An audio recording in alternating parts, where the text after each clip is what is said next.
Magandang gabi po sa inyo lahat. Alam kong malungkot tayong lahat sa nangyari, no?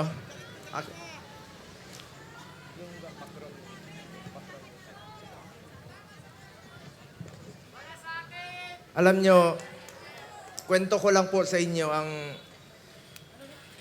huling balita ko kay Tatay Digong. Matagal kaming magkasama. Alam nyo, higit pa sa tatay ang turing ko sa kanya. 1998, una po akong nanilbihan sa kanya. Hanggang 2022, kahit senador na po ako, sinasamahan ko siya hanggang sa huling araw ng kanyang termino, sumama po ako hanggang makauwi siya sa bahay niya noong June 30 of 2022. Alam ko yung hirap na niya. Halos hindi na nga makasuot ng medyas. Sinong magme-medyas sa kanya doon?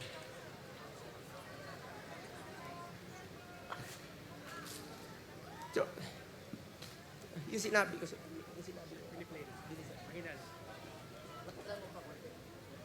Alam nyo, nakausap ko kaninang madaling araw si Attorney Mijaldea pagkatapos ng hearing nila at saka si Ma'am Hanilet. Kaya siya ganon siya magsalita. Dalawa ang dahilan, maaring nag-a-adjust sa oras at ang pinakamasakit sa lahat, yung sinabi sa akin ni Attorney Mijaldea na hindi binibigay sa kanya yung gamot niya.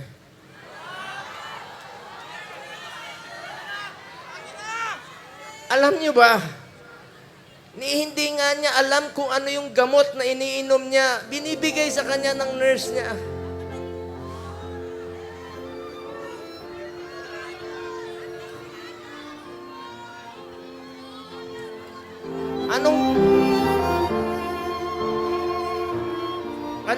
Anong gusto nilang gawin kay Tatay Digong?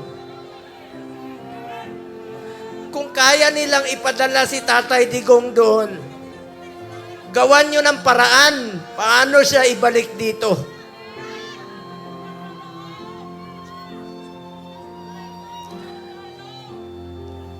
Gusto nyo basahin ko yung mga medisina niya?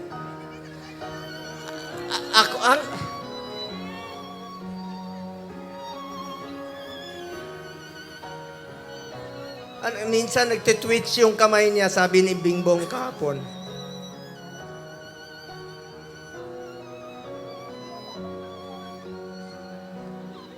Kaya sa lahat ng mga politiko na nakinabang kayo sa panahon na pinansin kayo ni Tatay Digong.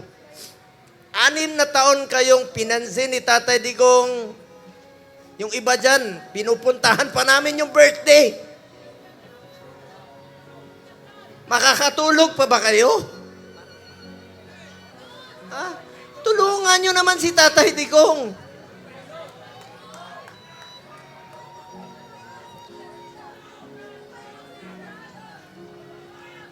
Alam nyo, hindi naman tatakas si Tatay Digong.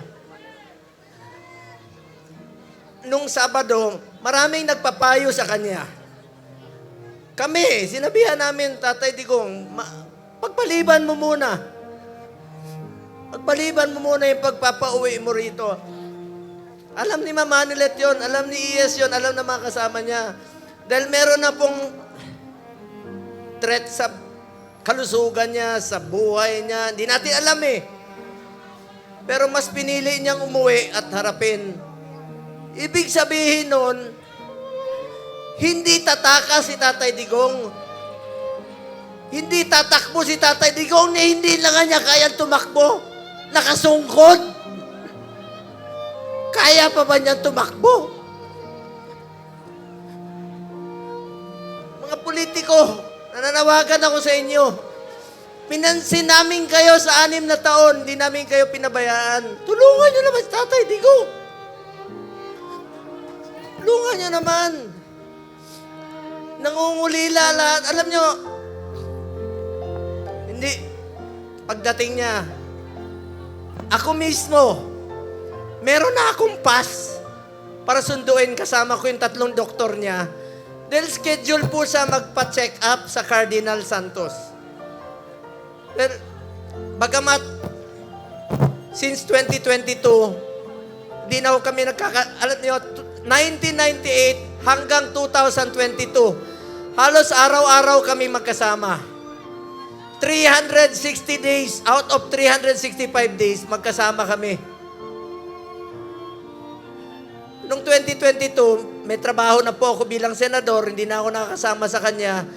Pero hindi ko po pinapabayaan yung medical niya dahil yun po ang pinangako ko sa kanya hanggang sa pagtanda niya, hanggang sa kamatayan niya, hindi ko po siya iwanan. Lalong-lalo na po sa medical. Alam niyo, nakaraang 4 na buwan, monthly siya nagpapa-check up. Yung dinidrip po siya. You may check with the doctors. I-check niyo sa hospital. Sinasamahan ko siya doon. Dinidrip siya para humaba ang kanyang buhay. Scheduled siya March 12. Pero ngayon, pati gamot ipagkakait. Sinong mananagot niyan pag may nangyari kay Tatay Digong?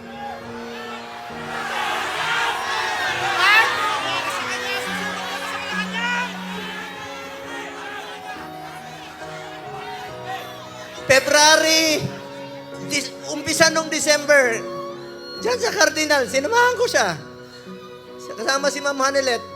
Enero, bumalik uli kami. Pebrero, bumalik uli kami. March 12 po siya schedule uli para sa pagpapagamot niya. Pero pinagkait nila. Pati gamot. Ayaw ibigay sa kanya. Alam niyo, wala siyang tsinelas. Pati tsinelas. Pati tsinelas niya, wala. Nakapaa. Huli namin pag-uusap, nasa aeroplano siya. Sabi ni Bingbo, Atty. Mejaldea, nakapaa siya. Buti na lang, may nagsuot ng kanyang suot kahapon. Hindi niya kaya. Ang lamig doon. Alam niyo, salamat sa piloto niya. Isang co-pilot doon. Binigay niya yung kalo niya kay Tatay Digong dahil alam nila malamig. Binaba siya sa stretcher, mag-isa siya. Hindi alam ni Atty. Mejaldea, saan siya dinala.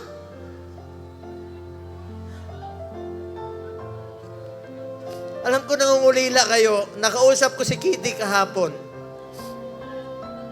Alam niyo, bilib ako kay Kitty. Sa murang edad na 20, dapat hindi siya kasama sa politika. Dapat nag-aaral siya ngayon. Pero sinama siya sa dumi ng politika. Tinawagan ko siya kahapon. Sabi niya, ninong niya ako eh. Sabi niya, Ninong Bong, hindi ko mapigil ang umiyak. First time ko umiyak talaga.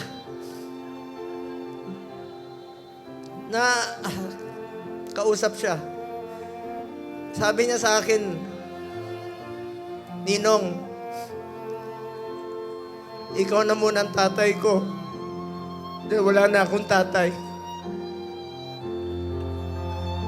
Sa murang edad na. Pero matapang si Kitty ha. Sobrang tapang ni Kitty. Sabi niya, Ninong, be strong. Be straightforward.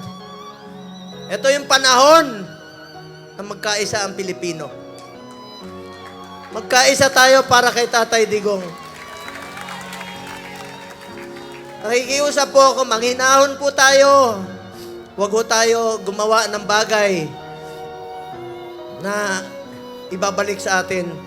Mga Pilipino, magkaisa po tayo para kay Tatay Digong. Importante muna ang kalusugan, kaligtasan, at kalayaan ni Tatay Digong. Alam ko mga politiko, nakikinig kayo. Konsensya naman kayo. 6 na taon kayong minahal ni Tatay Digong. Pinansin kayo, minahal kayo, pinaglingkuran kayo. Sana naman, huwag nyo na mangayaan. Kaya sabi ko nga, makakatulog pa ba kayo sa gabi? Makikita nyo si Tatay Digong ngayon doon. Sipin nyo, Septembre. 6 na buwan. 6 na buwan. Kakayanin kaya ni Tatay Digong yon? 6 na buwan. Ang pag-aantay niya. Kung tayo nga, maalala ko nung presidente siya, marami kaming pinauwi na OFWs. Sa totoo lang, ako mismo, sa Bahrain, meron isa dyan, na sentensyahan po ng death sentence. Ginawa namin ni Tatay Digong ng paraan, sumulat sa King, sa Saudi. Hanap kami ng mga kaibigan na tumulong sa blood money para makalaya. So, ibig sabihin, Pilipino yan, gusto natin makabalik dito. Gagawin natin ang lahat ng paraan. Ito, bakit baliktad? Bakit tayo pumayag? Bakit sila pumayag na ang taong nagmahal sa atin? Minahal tayo, pinaglingkuran tayo. Sa totoo lang, ayaw naman yan tumakbo eh. Dahil sa inyo, ginawa niya po yun. Ito bang kabayaran sa ginawa niyang pagsasakripisyo, pagmamahal at paglilingkod para sa bayan?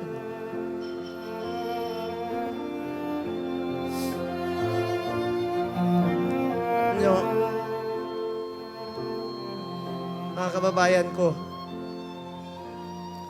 magtulungan tayo na balik si Tatay Digong dito. Alam ko nangungulila kayo. Alam ko maraming Pilipino halos hindi makatulog. Hindi tayo makatulog. Alam niyo, marami ako narinig. Yung iba, kahit hindi natin kasama sa politika, marami nagte-text sa akin, hindi nila matanggap na bakit hinayaan, payagan na magkaganon. Ikiusap po ko, alam ko nakikinig naman po kayo. Kung kaya niyong dalahin si Tatay Digong ng ganon kabilis, sana ibalik niyo po dito sa amin. Nangungulila po ang Pilipino.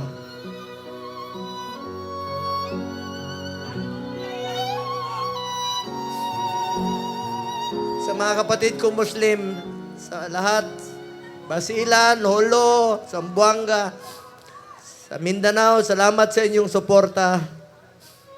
Mga OFW, alam ko, wala kayong tulog. Salamat sa inyong pagmamahal kay Tatay Digong.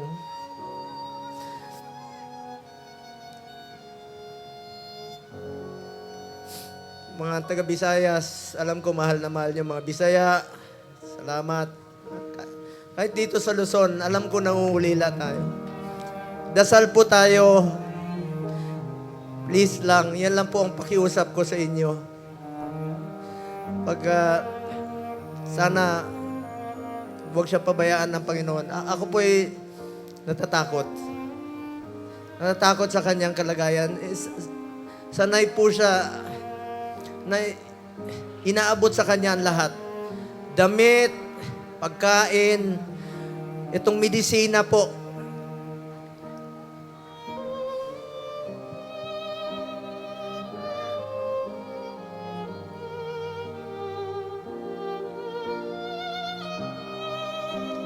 Ito, alam niyo ako nagpapadala ng medisina sa bahay niya. Linggo-linggo yan. Ang dami nito, Lyrica, Crestor, Pletaal, 1, 2, 3, 4, 5, 6, 7, 8, 9, 10, 11, 12, 13, 14, 15, 16, 17, 18, 19, 20, 21, 22, 23, 24, 25, 26, 27. 27 na gamot. Sinong mag-aabot sa kanya? Meron siyang, totoo yung Meron siyang oxygen concentrator. Dahil dun sa Buerger's disease niya na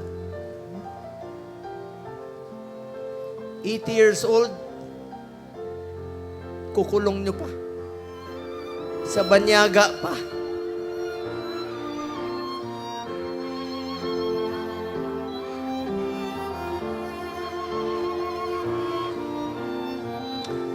Alam nyo, hinahon lang ko kayo. Alam ko mahal nyo si Tatay Digong. Mahal natin si Tatay Digong. Magkaisa tayong lahat, mga kababayan ko. Alam nyo ngayon, taming naninira sa amin ni Bato. Kanina, sinasabihan kami na naglaglagan, mga ganun. Alam nyo, huwag kayong maniwala sa mga yan. Yan ang tinatawag na gusto nila kaming hilain pababa. Gusto nila kaming sirain. Ako naman po, buklatin nyo man ang, pag namatay ako, buklatin nyo ang katawan ko. Duterte po. Wala po. Halos wala po akong panahon sa anak ko. Wala akong panahon sa tatay ko.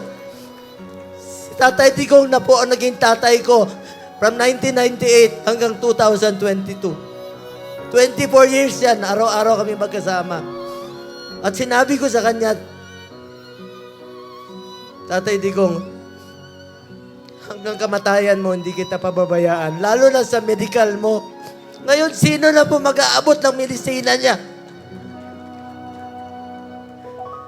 Sa mga nagpakulong sa kanya, makonsensya kayo. Makakatulog pa ba kayo?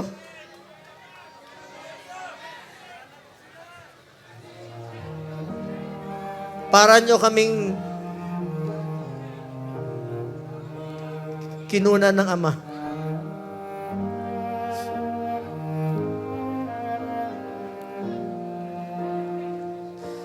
Aming salamat po sa inyo. Pagdasal natin si Tatay Digong sa kanyang mabilis na kalayaan. Pagdasal natin ang kanyang kalusugan. Sa totoo lang po, yun po ang aking kinakatakot, ang kanyang kalusugan. Sa totoo lang po. Sa totoo lang po. Kung kakayanin niya ba? 6 na buwan? Pagkakait mo yung medisina? Kung narinig lang tayo ni Tatay Digong ngayon, alam na alam niya na gaano natin siya kamahal. Buong Pilipinas po, nangungulila. Dasal tayo.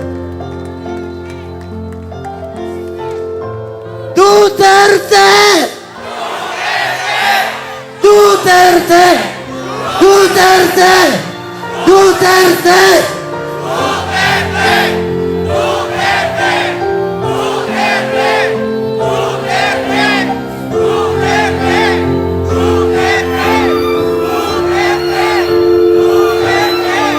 Sa mga kasamahan ko, sa mga kasamahan kong kandidato, magkaisa tayo, tulungan natin, Tatay Digong. Ang kapanalunan ninyo ay kapanalunan ng bawat Pilipino. At kapanalunan ng kalayaan ni Tatay Digong. Ito pong kantang ito, since 1998, ito ang paborito niyang kanta. Kantahin natin para kay Tatay Digong.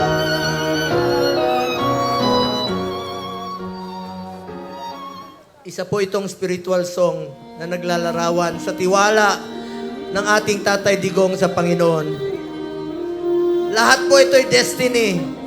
Sabi niya noon sa akin, destiny niya po to. Destiny niya maging presidente. Alam niyo, nung pinadala yung video sa amin, paglapag niya sa Hague, nakita ko talaga ang kabayanihan ni Tatay Digong, ang pagmamahal niya sa Pilipino. Isang tadhana ng isang probinsyano na naging ama ng ating bayan, na minahal tayong lahat, na totoong minahal tayo. Totoong minahal tayo. Pinaglingkuran niya tayo. When I am down and all my soul so weary, when troubles come and my heart burden be, and I am still and wait here in the silence until you come and sit a while with me. You raise me up so I can stand on a mountain. You raise me up to walk on stormy seas. I am strong when I am on your shoulder. You raise me up to more than I can be.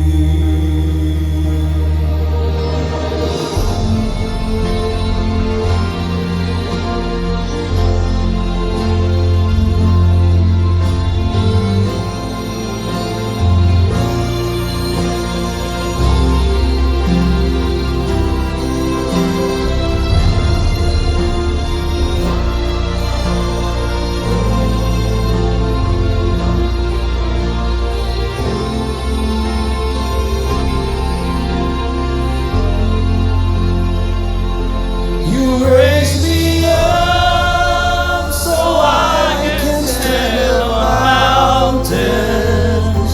You raise me up to walk on stormy seas. I am strong when I am on your shoulder. You raise me up to more than I can be.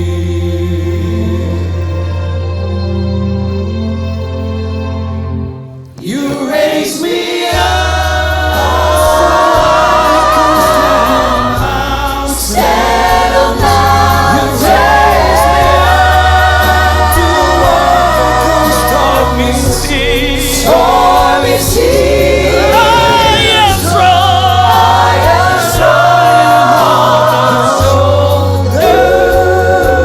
You raise me up to more than I can be.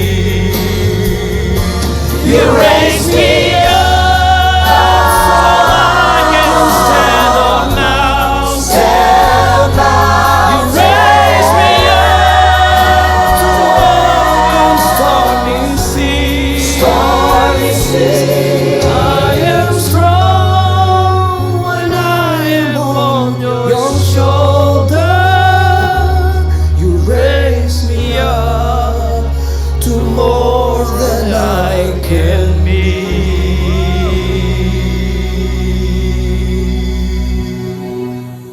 You raise me up to more than I can be. As what I have pledged, ako, inyo, Subagon. Duterte! Duterte! Duterte! Duterte! Duterte! Mga kababayan ko, ipagdasal rin natin ang ating Vice Presidente na si Inday Sara Duterte sa kanyang kaligtasan. Bring PRD home po. Pagdasal natin si Tatay Digong sa kanyang kaligtasan at kalusugan. Maraming salamat po sa inyo lahat, mga kababayan ko.